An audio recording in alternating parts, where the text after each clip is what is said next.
Metacognition. The discussion up to this point has focused on how people attend to, encode, store, and retrieve information.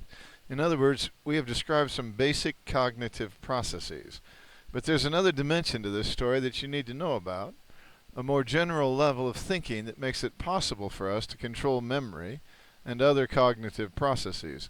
That level of thinking, which is called metacognition, refers to how what we know about our own thought processes affect how we learn and solve problems.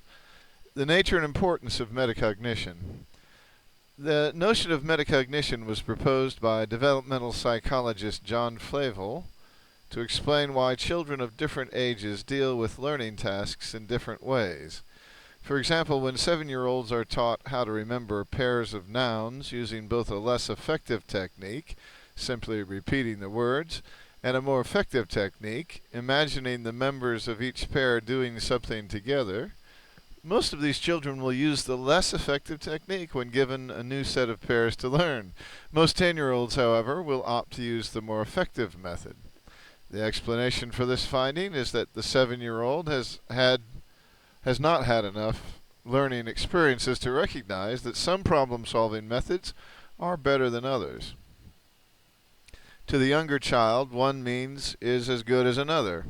This lack of metacognitive knowledge makes true strategic learning impossible for young children.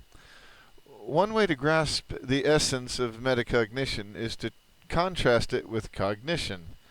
The term cognition is used to describe the ways in which information is processed. That is, the ways it gets attended to, recognized, encoded, stored in memory for various lengths of time, retrieved from storage, and used for one purpose or another. Metacognition, on the other hand, refers to two things: what we know about how we think and how we guide and control our cognitive processes. The former is referred to as metacognitive knowledge, and the latter is as metacognitive skills. Here's how Flavel described metacognitive knowledge. I am engaging in metacognition. If I notice that I'm having more trouble learning A than B, if it strikes me that I should double-check C before accepting it as a fact, if it occurs to me that I had better scrutinize each and every alternative in any multiple-choice type task situation before deciding which is the best one, if I become aware that I'm not sure what the experimenter really wants me to do, if I sense that I had better make a note of D because I may forget it, if I think to ask someone about E to see if I have it right, such examples could be multiplied endlessly. To get a better grasp of metacognitive knowledge, think of it as being made up of declarative, conditional, and procedural components. Declarative knowledge can be thought of as knowing that, and is composed of knowledge of person variables. For example, knowing that you are good at learning verbal material, but poor at learning mathematical material, or knowing that information not rehearsed or encoded is quickly forgotten. Knowledge of task variables. For instance, knowing that passages with long sentences and unfamiliar words are usually harder to understand than passages that are more simply written. Knowledge of strategy variables. For example, knowing that mnemonic devices, we describe these in the next chapter, make it easier to store and retrieve information from long-term memory in verbatim form, but that concept maps, also described in the next chapter, aid comprehension of a reading passage. Conditional knowledge concerns knowing when and why we use certain learning processes in certain circumstances. Knowing that good readers first skim a reading passage to learn about its length, structure, and familiarity, and that effective study requires a certain minimum amount of time with no distractions, are examples of conditional knowledge. Procedural knowledge involves knowing how to use various cognitive processes. Examples include knowing how to skim a passage versus reading it for comprehension, knowing how to test one's comprehension of a passage, and knowing how to create effective concept maps.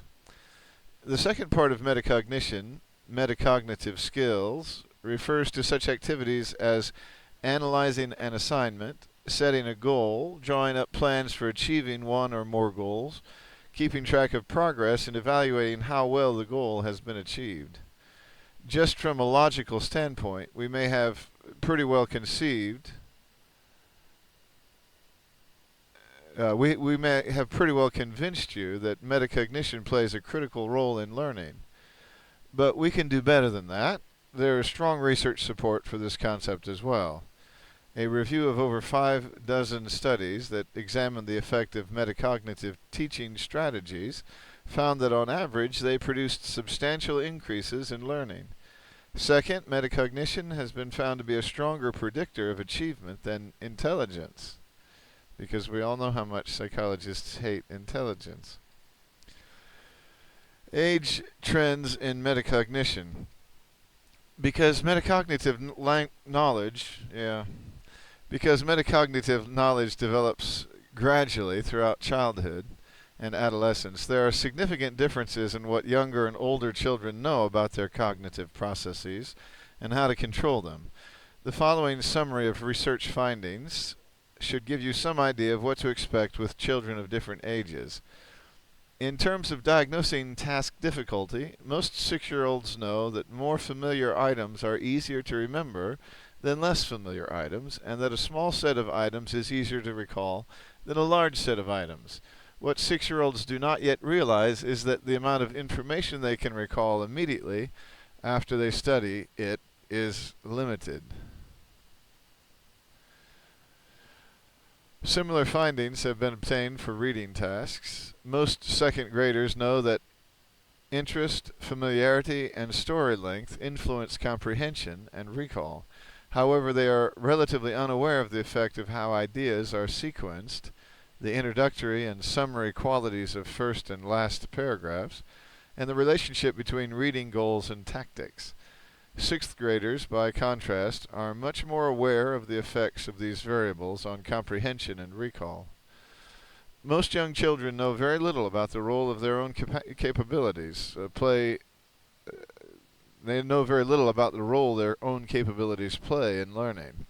For example, not until about 9 years of age do most children realize that their recall right after they study something is limited. Consequently, children through the 3rd grade usually overestimate how much they can store in and retrieve from short-term memory. Many kindergarten and 1st grade children try to remember a set of objects by using such techniques as naming them, grouping them in categories, arranging them in alphabetic order, or creating a story about them. But fewer of them can explain why these techniques work. Many 4th and 5th graders, however, do understand how these tactics aid recall. In terms of monitoring the progress of learning, most children younger than 7 or 8 are not very proficient at determining when they know something well enough to pass a memory test. Also, most 1st graders typically don't know what they don't know. Oh, well, don't pick on 1st graders. When given multiple opportunities to study and recall a lengthy set of pictures, 6-year-olds chose to study pictures they had previously seen and recalled, as well as ones they hadn't. 3rd graders, by contrast, focused on previously unseen pictures.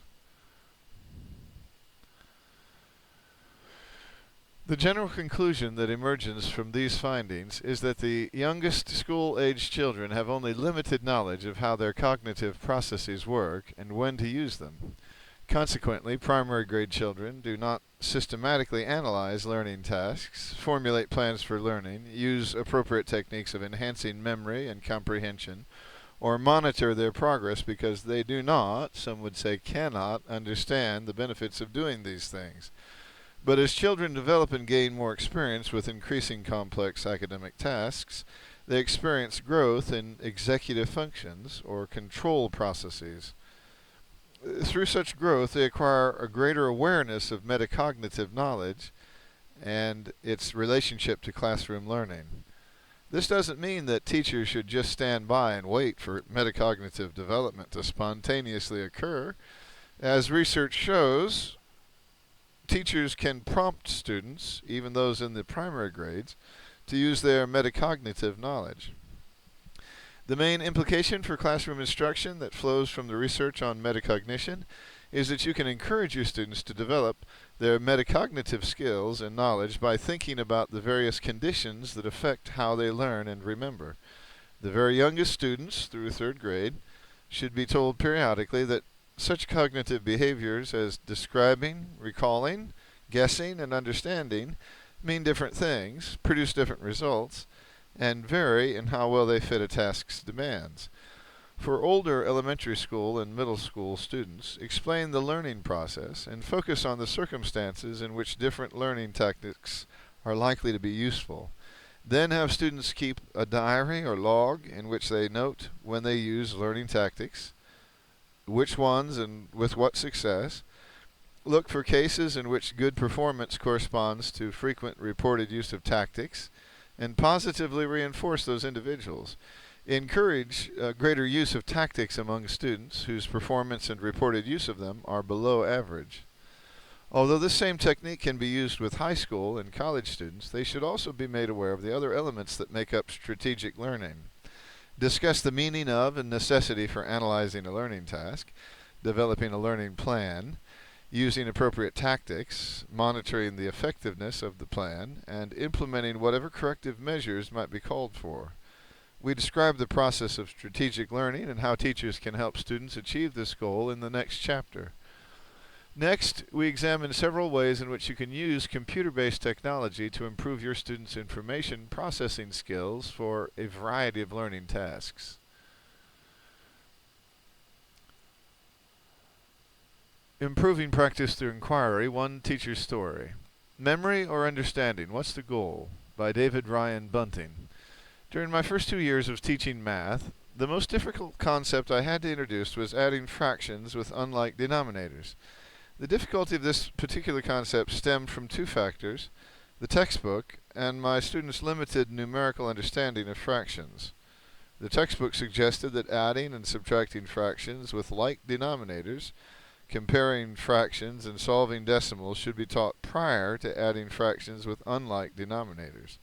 However, none of these lessons offered effective strategies for helping students remember the steps to solving fractions with unlike denominators. As a result, I would spend an additional unplanned week constantly reviewing the steps until all of the students could not only recite them verbatim, but also teach the concept to another student. This strategy was temporarily effective. Yes, they were all well prepared to solve them on the state test, and yes, they could teach the concept to another student.